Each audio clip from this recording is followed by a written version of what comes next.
오늘 장의 중심이 될 중요한 이슈엔 전략을 통해 정리해보겠습니다. 에르네스홀딩스 김선영 대표, 권혁중 경제평론가, FR자산관리 길건우 대표, 헤르메스스탁 하창한 본부장과 함께합니다. 어서 오세요.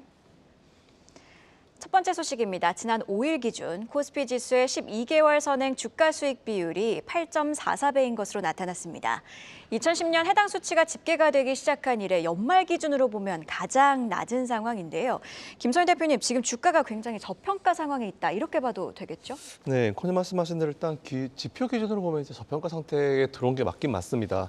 일단 저는 요즘에 이제 우리나라 시장을 봤을 때 자꾸 2004년도가 자꾸 생각이 많이 나가지고 그때 내용을 좀 살펴봤는데 지금부터 딱 20년 전이거든요. 저도 학교 다닐 때여가지고 그때 그 누구보다 더 열심히 투자 생각보다 다이어리 어리시네요. 네? 생각보다 어리세요. 감사합니다. 네. 어쨌든 어느 누구보다 이제 투자 다이어리를 되게 열심히 쓸 때가 딱 20년 전이었었는데 그때 당시 그걸 봤습니다. 근데 잘 아시겠지만 그때는 2003년도부터 전 세계 증시가 좀 상승장 분위기가 좀 가고 있는 분위기였어요. 근데 그때 당시 아시겠지만 고 노무현 대통령의 탄핵 이슈가 이제 2004년도에 있었습니다. 그래서 그때 당시에 이제 2004년도 3월 12일 날 탄핵 소추안이 가결되었었던 시기가 딱 20년 전이었거든요. 근데 그때 당시 분위기가 전반적인 어떤 상승장 분위기는 좀 이어지고 있었는데 그때 선고일이 5월에 딱 들어가면서부터 하필 이제 중국의 긴축 기대감이 나오면서 그때 차이나 쇼크가 발생했었습니다. 아마 이거는 기억 못 하실 거예요. 제가 다이어리 살펴보니까 그런 내용이 있었는데 그렇게 차이나 쇼크가 발생하면서 전 세계 증시가 갑자기 급락장으로 들어섰습니다. 분위기 굉장히 안 좋았고요. 그래서 아무래도 지금 증시 상황만 놓고 봤을 때 이제 국내 똑같이 탄핵 이슈 그리고 해외 봤을 때는 지금 사실 우리나라를 제외하고 나머지 국가들은 다 분위기가 너무 좋아요. 그렇기 때문에 일단 전반적인 증시 상황만 놓고 봤을 때는 그때 당시에 공포감이 훨씬 더 컸다라고 생각할 수 있을 것 같습니다. 하지만 잘 아시겠지만 그때 우리나라 IMF 이겨낸 지도 얼마 안 된 시점이었잖아요. 제2 IMF가 오니 많이 하던 시기가 그때였는데 그때 2004년부터 2007년까지 이제 우리나라 코스피 700포인트에서 2100포인트까지 3배가 날아갑니다. 4, 5, 6, 7, 4년 동안 대세 상승장이 나왔었는데 어쨌든 지금 우리나라가 상대적으로 봤을 때 이제 다른 나라보다 가지 못하고 있다라는 건 분명히 뼈아픈 사실이고 굉장히 아픈 사실이긴 한데 그렇다 하더라도 그때보다 지금이 훨씬 더 상황은 괜찮다라고 좀 우리가 알 수 있을 것 같고요. 그때 당시 이제 5월 14일 날 이제 소추안이 기각이 되고 나서 1년 뒤에 이제 계속 랠리가 나오기 시작했고 2007년도까지 대세 상승장이 나왔다는 그런 내용 보시면 될 것 같습니다. 그래서 제가 되게 많은 경제 지표 중에 이제 몇 가지 중에 딱 3가지 정도가 이제 뭔가 갖춰지게 되면 시장이 그때 매수를 해봐도 되는 시점이다라고 하는 게 있는데 드디어 지난주 기준으로 그 3가지가 다 완성이 됐어요. 그러니까 소개를 해드리면은 첫 번째로는 달러원 환율 제가 이건 좀 자주 말씀드렸습니다. 1,400원 이상대에서 매수했을 때 손해 본 적 없었다. 이거 첫 번째는 제가 자주 말씀드렸고요. 두 번째는 이제 12개월 평균 퍼가 있는데 이게 9배 이하인 경우에 투자했을 때 성공 확률이 제 개인적으로도 80%가 넘거든요. 그러니까 이것도 참고해 주시면 될 것 같고요. 마지막 세 번째로 과거의 일드갭이라고 하죠. 이제 주식과 채권에 대한 어떤 수익률 그 차이가 정확하게는 제 기준으로 4.5%입니다. 4.5%포인트 이상인 경우가 됐을 때는 지수 상승률이 1년 후로 봤을 때 거의 87% 이상 지수가 많이 올랐거든요. 특히 6개월 후에는. 그렇기 때문에 이 3가지 조건이 저 개인적인 어떤 그 기준이기 때문에 이건 좀 참고해 주시면 될 것 같고요. 이 3가지가 딱 지난주 기준으로 다 맞춰졌기 때문에 아마 제가 봤을 때는 6개월 후에는 좀 더 지수가 좀 더 높은 자리 있을 거다. 이에 따라서 지금은 오히려 우리나라 지수를 매도하시고 나서 물론 미국 가시고 싶으시겠죠. 미국 좀 밸런스 맞추시는 것도 좋긴 좋은데 지금 달러 환율이 너무 높아져 있는 상황이기 때문에 나중에 환차손 생각 안 할 수가 없어요. 그거 생각하면 오히려 우리나라 지수 버리지 마시고 오히려 적금식으로 좀 생각하시고 내년을 좀 기약하시는 게 좋지 않을까라는 생각하고 있습니다. 네, 미국장에 투자하면 세금도 내셔야 됩니다. 한국장은 지금 비과세이죠, 아직까지는. 특히 과거에 이 지금 탄핵 전국 우리 과거 사례도 있었습니다. 그 과거 사례를 되짚어 보면 요 전국이 이제 지나가고 나면 대세 상승장이 펼쳐졌다. 이렇게 지금 지적을 해주셨습니다. 다만 단기적으로 봤을 때 기업 실적 전망치 계속해서 조금씩 하향 조정되고 있는 점, 요 점은 조금 주의를 하셔야 되겠습니다. 자, 우리 증시가 지금 현재 약세장 진입해 있는 상태이죠. 이런 가운데 그나마 화장품주 선방을 하고 있습니다. 그 배경이 뭔지 권혁중 평론가한테 들어보겠습니다. 네, 그동안 화장품주 흐름 좋지 않았었던 것이 이제 사실입니다. 실제 이제는 하반기 들어와서 본다 그러면요, 대표적인 기업들 실리콘트라든지 APR 같은 경우에도 사실 폭락된 사례도 있었습니다. 그런데 이제 사실 사실 이렇게 폭락된 이유를 본다 그러면 실적 부진도 있었고요. 그다음에 업황 자체가 좋지 않았던 부분이 있었는데 분위기가 12월 들어와서 확실히 이제 바뀌었다라고 좀 말씀을 드립니다. 일단 뭐 대표적인 케이스가 이제 VT라고 보시면 되겠는데요. 뭐 26% 상승률을 기록을 했고요. APR도 9%, 토니모리 4%, 실리콘드도 4% 이렇게 상승을 했습니다. 그러한 이유 본다 그러면 이제 내년도 수출액의 성장률이 좀 기대가 된다. 이런 이제 보고서들이 나와부터 사실상 좀 성장을 했는데요. 아시겠지만 사실상 이제 수출에 대한 기대감이 높아진다 그러면 실적 개선감이 나오기 때문에 이런 어떤 수급 환경도 이제 좋아질 수밖에 없습니다. 지금 NH 투자증권에 따르면요, 실제 내년도가 이제 올해 대비해서 한 16% 정도 수출 성장률을 더 기록할 수 있다 이렇게 이제는 보고를 하고 있고, 특히 이제 글로벌 수출의 이제는 견고한 성장성이 내년에 기대된다라는 얘기도 했습니다. 또 한 가지 재밌는 게 K 뷰티 브랜드에 대해서 구글 트렌드 이제 조사를 했습니다. 요즘 재밌는 이제 조사죠. 봤더니 K 브랜드에 대한 이제는 뭐 트렌드 조사에서 굉장히 많은 이제는 뭐 검색이 됐다더라 이렇게 나오면서 외국에서도 이제 관심을 더 많이 갖고 있다 이렇게 이제 조사가 됐죠. 특히 아마존, 틱톡샵 이런 글로벌 마켓에서의 K 브랜드에 대한 호조세 이런 것도 이제 내년에 더 기대가 된다라고 얘기를 했습니다. 또 유한타증권도 같은 얘기를 했는데요. 일단 K 뷰티가 미국 시장에서 내년도 같은 경우는 2배 이상 이제 성장할 전망이다 이렇게 얘기를 했고, 특히 이제는 미국에서 계속적으로 K 브랜드, K 뷰티가 성장을 하고요. 또 신흥 이제는 시장이죠. 유럽에서마저도 사실상 이제는 K 뷰티가 더욱더 인기가 높아질 수 있다 이렇게 얘기 나오면서 내년에 대한 이제 기대감이 굉장히 높아지고 있습니다. 두 번째 이유는요. 아까 말씀드렸던 실적이 안 좋았다고 했잖아요. 그러다 보니까 실적에 대한 눈높이가 많이 하향화됐습니다. 그러다 보니까 차익 실현 매물이 나오겠느냐? 이거는 다른 종목에 비해서 그렇게 높지 않다라는 거죠. 그래서 이런 두 가지 이유로 인해서 이제 우리나라의 K 뷰티에 대한 화장품에 대한 이제 선방이 12월부터는 좀 보여주고 있다라고 보여지는데, 근데 주의할 점은 분명히 있습니다. 이제 계엄 사태 아시겠지만 외국인 관광객의 감소가 되고 있는 뻔히 보이거든요. 이런 점들은 이제 눈에 보셔야 되겠고, 또한 K 뷰티에 대한 이미지가 좀 하락하고 있습니다. 그래서 이런 것도 이제 보셔야 되는데, 다만 말씀드리고 싶은 거는 이런 우려스러움이 분명히 있습니다. 근데 이제 수출이 잘 되는 이제 K 브랜드, K 뷰티 같은 경우에는 내년도에 성장이 이제 기대가 된다라는 거에서 내수 중심의 화장품 주냐 아니면은 수출에 좀 더 강점이 있는 화장품 주냐에 따라서 업황의 시비는 좀 바뀌어질 수 있다라고 좀 말씀을 드립니다. 네, 미국판 올리브영인 울타뷰티도 호실적을 기록을 했습니다. 이렇듯 미국에서는 화장품에 대한 수요가 여전히 뜨거운 상황인데요. 앞으로도 우리 K 화장품주가 더 한번 날아오른 그런 날들이 찾아오길 기대해 보도록 하겠습니다. 이렇게 매크로 불확실성 속에서도 화장품주가 편안한 선택지로 떠오르고 있는 반면에 대왕고래 프로젝트, 체코 원전 등 정책 관련주는 안개 속을 헤매고 있습니다. 특히 예산안 관련해서 불확실성이 커지고 있는 상황인데요. 정치적 리스크에 사업 추진 동력이 약해질 수 있다는 관측 나오고 있습니다. 길건우 대표님, 전망 어떻게 보고 계신가요? 사실은 이제 올해 6월 달에 윤석열 대통령이 대왕고래 프로젝트 관련해서 굉장히 자신했었거든요. 근데 이제 야당이나 다른 뭐 일각에서는 사실 뭐 이렇게까지 자신할 거냐라는 얘기들이 굉장히 많았다 보니까 조금 불안해하고 있는 것 같고요. 근데 이제 정작 시추선이 오늘 내일 부산항에 입항을 합니다. 그래서 아마 뭐 12월 중순부터는 시추를 위한 본격 작업 시작해서요. 지금 보니까 시간은 거의 한 2달 정도 걸리더라고요. 그렇다라고 하면 내년 상반기쯤에는 이제 결과가 나오는데 중요한 건 돈입니다. 왜 그러냐면 원래 그 석유공사에서 본인들이 500억 정도를 조달을 하고 국가 예산으로 506억 정도에서 1차 시추하는 데 들어가는 돈을 쓰겠다라고 이제 계획을 잡았거든요. 근데 더불어민주당이 11월 달에 예산 결산 특별위에서 예산 감액안을 아예 단독 처리를 해버렸어요. 그래서 506억 중에서 98%인 497억을 삭감을 해버렸습니다. 그러다 보니까 지금 상황에서는 석유공사가 단독으로 나머지 500억 정도를 조달을 해야 되는 상황이고요.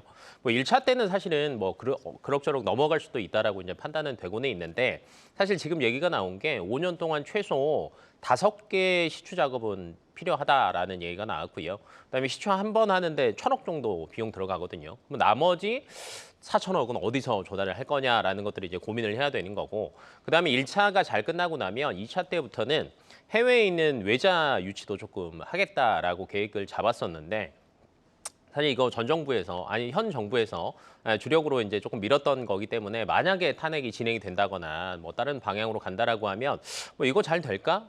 악영향 미치는 거 아니야라는 얘기들이 조금 나올 수밖에 없는 상황이고요. 그러다 보니까 1차 시추 결과에 조금 포커싱이 조금 더 될 것 같습니다. 결과가 만약에 좋게 나온다라고 하면 상황은 완전 뒤바뀔 수 있고요. 반대로 1차 결과가 안 나오고 외자 유치에 따른 뭐 영향이 그렇게 좋은 게 안 나온다라고 하면 사실은 이 대왕고래 프로젝트 자체가 동력 자체를 조금 잃을 수도 있다라는 관점으로 조금 보시는 게 나을 것 같고요. 그래서 개인적으로는 조금 보수적으로 보시는 게 저는 개인적으로 맞지 않나 싶고, 앞에서도 이제 체코 원전 잠깐 얘기하셨는데 반대로 이제 체코 원전 같은 경우에는 내년 3월 최종 계약을 앞두고 있는데 사실 이건 저는 큰 문제는 없을 걸로 보입니다. 그리고 이제 체코 발주사랑 규제 기간도 지금 오늘부터 13일까지 우리나라 방문을 하거든요. 그래서 여기에서 뭐 큰 이슈가 나오지 않는 이상은 뭐 이쪽은 괜찮지 않을까라고 개인적으로 생각하고 있습니다.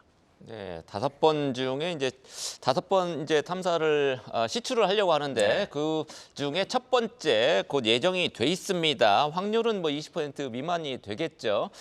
지금 예산이 거의 뭐 전액 삭감이 됐기 때문에 석유공사가 부채가 굉장히 많은데 석유공사가 이제 추가로 부담을 떠안고 아마 시추에 나설 것으로 이렇게 예상은 됩니다만 그 추이를 지켜봐야 되겠습니다. 관련해서 시추선 웨스트카펠라가 오늘 오전 6시에 부산에 들어와 있습니다. 일단 프로젝트는 시행을 첫 번째 시추는 할 것 같습니다. 자, 정치적 리스크가 장기화할 가능성 지금 매우 커졌습니다. 지금 말씀하셨듯이 뭐 체코 원전도 있고 대왕고 프로젝트도 있고 추진 동력을 얻는데 어려움이 지금 예상이 되고 있습니다. 진행 상황 잘 따라가 보시기 바라겠습니다. 자, 다음 이슈 보겠습니다. 대세로 떠오른 LNG선의 수요가 지속되고 있습니다. 중국도 기술력을 끌어올리면서 추격에 속도를 내고 있는데 업계 전망과 함께 투자 전략 하청환 본부장한테 들어보겠습니다. 네, 일단 뭐 결론적으로 말씀드리면 뭐 친환경선 특히나 LNG선에 대한 시장 점유율 자체가 우리나라가 높기 때문에 뭐 아직까지는 상대적인 우위와 또 이제 산업적인 성장에 따른 수혜가 받아들여지지 않을까라는 전망이 좀 높다라고 보시면 좋을 것 같고요. 일단은 메탄올선 같은 경우는 아직까지 우리나라가 좀 압도적이기는 합니다만 뭐 이제 국제 회사 기구에서 환경 규제를 강화를 하고 있는 상황이죠. 근데 아직까지 시기가 좀 남아 있는 상황이고 뭐 결과적으로야 교체가 되겠지만 그 시기까지는 아직 꽤 많이 남아 있는 상황이어서 뭐 경쟁력, 가격적인 경쟁력이 워낙 뛰어난 LNG선으로 좀 많이 치중이 되어 있다라고 보시면 좋을 것 같고요. 또 이제 미국에서도 그렇고 LNG 프로젝트들이 좀 대거 다시 좀 진행이 될 것으로 예상이 되고 있기 때문에 향후 뭐 한 2, 3년 동안에 LNG선에 대한 발주 자체가 한 400척 이상까지도 지금 나올 것이다라는 전망이 나오고 있거든요. 그러면 이제 단기적으로 생산을 많이 늘리는 국면으로 갈 거고 시장 점유율이라는 것은 단박에 바뀌지가 않거든요. 그러다 보니까 거기에서 한 60% 정도, 70% 정도를 우리나라가 가져온다라고 가정을 해보면 지금 누적 수주에다가 플러스 알파로 이제 추가로 들어갈 수 있는 수주량이 늘어나기 때문에 산업적으로는 굉장히 탄탄하게 성장을 하는 국면으로 넘어가는 거죠. 거기에다가 이제 LNG선에 대한 수요가 늘어나게 되면서 뭐 자연스럽게 연료를 좀 공급하는 뭐 벙커링이라든지 그런 기대감들이 계속적으로 좀 확대가 되고 있다라는 부분으로 보시면 좋을 것 같습니다. 이런 소식이 보통 떠오르게 되면은 뭐 조선주 자체에서도 강세 흐름들이 나오겠지만 뭐 부품주들에서의 좀 기조도 굉장히 강해질 수 있고요. 특히나 최근에 뭐 힘센 엔진과 연관되어 있는 쪽에서의 이런 엔진 부품주들이 굉장히 좀 강했기 때문에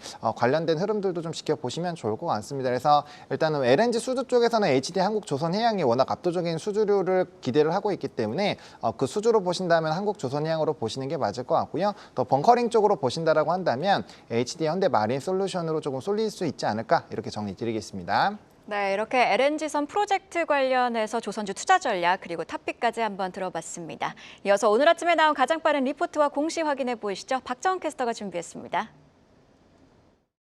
오늘 아침에 나온 리포트 정리해드리는 가장 빠른 리포트앤 공시 시간입니다. 정치적인 이슈를 소화하며 연일 하락세 보이고 있는 시장, 그 안에서도 꿋꿋하게 자리를 지키고 있는 주목해볼 만한 종목들 함께 찾아보겠습니다. 우선 오늘 상향 리포트들이 꽤 나왔습니다. 클래시스와 한국전력 그리고 롯데렌탈에 대한 긍정적인 분석이 나왔고요. 한편 IM증권이 JVM에 대해 의료 대란으로 공급이 원활하지 않아서 줄어든 매출 그리고 그에 따른 밸류에이션 하향에 따라 목표가도 내려잡았고요. SK증권이 한화에 대해 기다리던 비스마야 변경 계약을 주목하며 목표가 39,000원 유지에 나섰습니다. 그리고 이 밖에 상상인증권은 LNF에 대해 조금 더 장기적인 시각이 필요하다며 11만 원의 신규 커버리지를 게시했는데요. 먼저 클래시스 보고서부터 체크해 보시죠. 상상인 증권은 오늘 클래시스에 대해 내년에도 수출 중심의 성장이 기대된다며 목표가를 기존 42,000원에서 6만 원으로 상향 조정했습니다. 올해 클래시스의 매출과 영업이익을 각각 2,368억 원 그리고 1,161억 원으로 전망을 했는데 매출과 영업이익 모두 전년 대비 두 자릿수 이상 성장했을 거라고 예상이 되고 있고요. 수출을 중심으로 한 매출 고성장 그리고 이루다의 인수합병 등으로 주가가 상승했지만 최근 최대 주주 지분 매각설이 단기적인 주가 변동성 요인으로 작용을 하며 하향세를 보였다고 분석을 했습니다. 하지만 내년엔 슈링크와 볼유머 등 미용 의료기기 장비 그리고 소모품의 매출까지 빠르게 성장 중일 거라는 점 긍정적으로 파악을 했고요. 이루다의 합병으로 매출이 500억 원 이상 늘어날 것이라고 전망한 점도 투자에 참고해 보시죠. 다음으로 한국전력 리포트도 확인해 볼까요? NH투자증권은 오늘 한국전력에 대해 전기요금 인상 없이도 이익 개선이 가능할 것이라며 목표 주가를 기존 26,000원에서 3만 원으로 상향 조정했습니다. 그리고 15%를 상향 조정했는데 10월부터 킬로와트 시당 14원 이상 하락한 개통 한계 가격, 즉 S&P를 반영해서 1년간의 이동평균 주당 순자산 가치 BPS를 12% 올려잡았다고 설명했고요. 내년 3월부터 4월에 예상됐던 추가적인 전기요금 인상은 정치적인 변수 발생으로 어려울 것으로 예상이 되지만 내년 영업이익을 14조 3천억 원으로 추정을 했고요.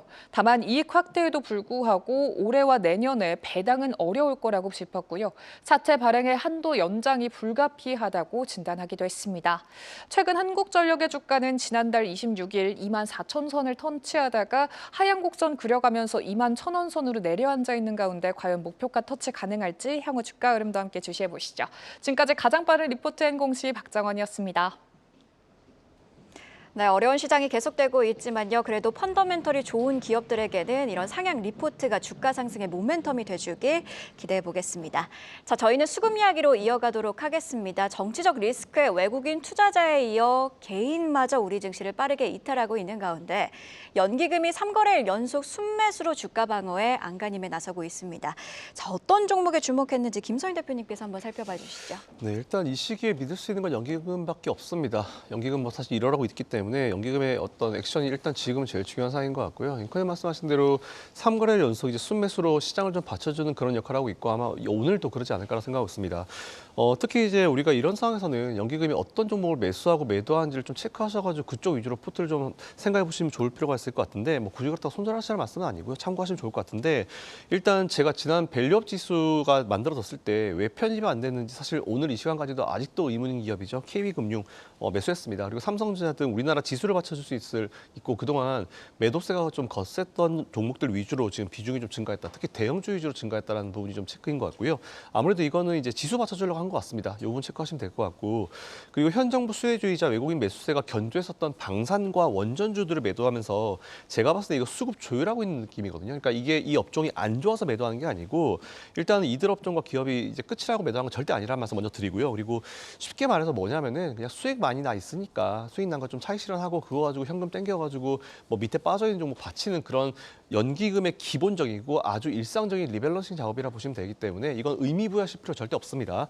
그리고 연기금이 많이 매수한 종목들 보면 주로 이제 각 업종별 주도주를 위주로 많이 매수해서 이런 지수를 받쳐주는 느낌이 좀 강했기 때문에 연기금이 원래 하던 거 했다라고 보시면 될 것 같습니다. 특히 SK 하이닉스 1,279억 매수했고요. 삼성전자 1,040억, LG에너지솔루션 268억 등 순매수를 했고 아마 이 순매수세는 이어지지 않을까라고 생각하는데 반도체와 2차전지라는 부분 일단 체크해 보시면 좋을 것 같고요.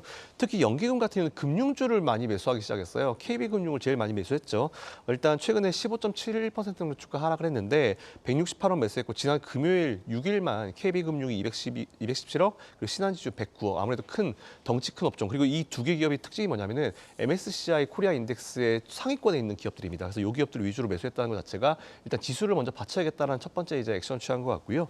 오히려 지금 시장이 너무 외적인 이슈 때문에 너무 어지러운 상황인데 연기금은 어떻게 보면은 사실 우리도 이렇게 해야 돼요. 컴퓨터처럼 그냥 딱딱딱 자기 할 거 합니다.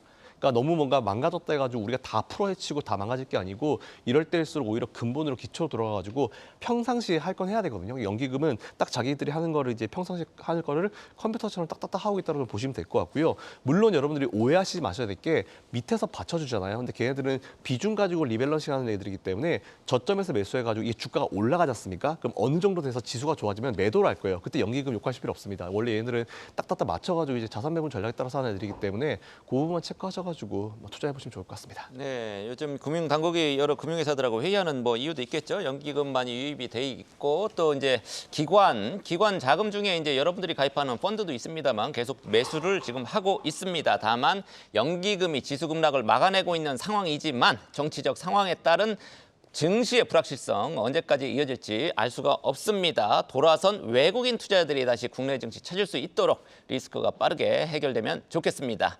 자, 새내기주 부진이 잇따르는 가운데 지난달 IPO 기업 공개 시장에는 유독 찬바람이 몰아쳤죠. 현재 상황 진단과 함께 내년 IPO 시장 전망까지 해봐야 되겠죠? 권혁중 평론가님. 네, 그렇습니다. 이제 한국건에서 자료에 따르면요, 1월부터 지금 12월 초까지의 이제 IPO한 기업 수를 봤더니 한 70개사가 됩니다. 거기서 이제는 코스피가 한 6개사가 되고요, 코스닥이 한 64개사 정도 되는데, 그럼 이 기업들에 대한 이제는 사실상 지금의 실적이 어떻게 되느냐라고 본다 그러면 사실 좋지만은 않습니다. 이게 70곳 중에서 20곳 정도 같은 경우에는 굉장히 공모가 대비 높은 수익률을 기록하고 있는데 나머지 기업들은 사실상 좋은 흐름을 이어가지 못하고 있다라는 거죠.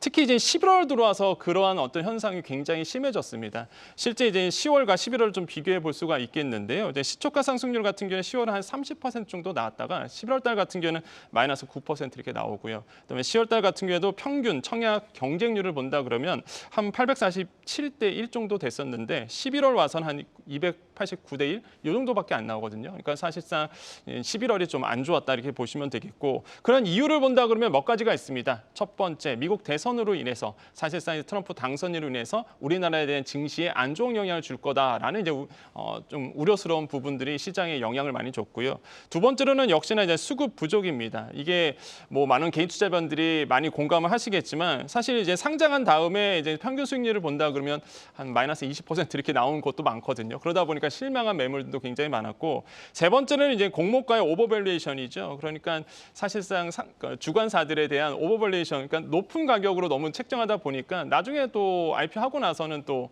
말 그대로 좀 실망하는 부분들이 있었습니다. 네 번째는 수요 측 시장의 시스템에 대한 구조적인 문제점이라고 보시면 되는데, 그래서 이제는 내년도 그럼 IPO 시장을 어떨 거냐로 본다 그러면 저는 긍정적으로 보고 있다. 왜냐하면 구조적인 문제가 좀 어느 정도 해결될 수 있고요. 특히 내년도 이제는 2월에 상장 목표로 있는 LG CNS가 있습니다. 이게 지금 보면은 희망 기업 가치가 6조 원 정도가 되는데 기대치가 굉장히 높죠. 그 다음에 이제 상반기에 SGI 서울보증이라든지 K뱅크 부분이 있기 때문에 조 단위 IPO가 있다는 거 꼭 기억하셨으면 좋겠습니다. 네, 언급해 주신 것처럼 내년에는 구조 개선 등으로 IPO 시장에 훈풍이 불길 바랍니다. 자, 이번에는 오늘장 세터 전략 이어가도록 하겠습니다. 길건우 대표님께서 금융업종 가지고 오셨는데요. 배당 수익 기대감을 안고 있는 업종이지만 최근에는 역시나 정치적 불확실성으로 외국인의 매도까지 겹치면서 좀 주가 흐름이 좋지 못했습니다. 어떤 부분들을 봐야 될지 투자 포인트 짚어주시죠. 최근에 이런 뉴스들도 있더라고요. 밸류업 1년을 계엄령 6시간 만에 끝내버렸다라는 뉴스가 나올 정도로 최근에 이제 외국인들이 정말 매도를 많이 하고 있습니다. 근데 그 중에서 7천억 정도가 금융업에서 많이 나왔고요. 그러다 보니까 외국인 지분율도 굉장히 많이 빠졌거든요. 그러면 이제 지금 고민해야 될 거는 이게 정치적으로 영향을 많이 받을 거냐 받지 않을 거냐를 한번 고민을 따져보셔야 되는데 뭐 그렇게 크지는 않지 않을까라고 하는 게 시장에서 조금 많이 나오고 있는 것 같고요. 뭐 4일날 사실은 계엄령이 발표가 됐지만 5일날 기업은행 밸류업 공시 또 바로 진행했고요. SK그룹 같은 경우도 최근에 정기 인사에서 밸류업 관련해서 조금 열심히 하겠다라는 추진에 조금 초점을 맞췄거든요. 그만큼 기업들 같은 경우에는 뭐 진심은 아니더라도 기존에 신경을 안 썼던 걸 신경을 많이 쓰고 있다라고 생각을 하시면 될 것 같고, 앞에서는 이제 연기금 얘기하셨지만 연기금이 꾸준하게 KB금융과 하나금융이나 이렇게 금융회사들을 조금 매수를 하고 있다는 것들도 보신다라고 하면 저는 여기 편입 기대감도 분명히 있다라고 보고 있거든요. 그리고 이제 이번 주 12일부터 16일까지 특별 리밸런싱 대상을 발표를 합니다. 그러면 이제 기존에 빠졌던 친구들이 여기 들어간다라고 하면 기대감은 당연히 올 수밖에 없고요. 진행은 20일 날 아마 리밸런싱이 예고가 돼 있다 보니까 뭐 금융 회사들이나 통신 3사들 같은 경우는 편입 기대감 때문에 이번 주에 시장에서 조금 움직일 수 있고요.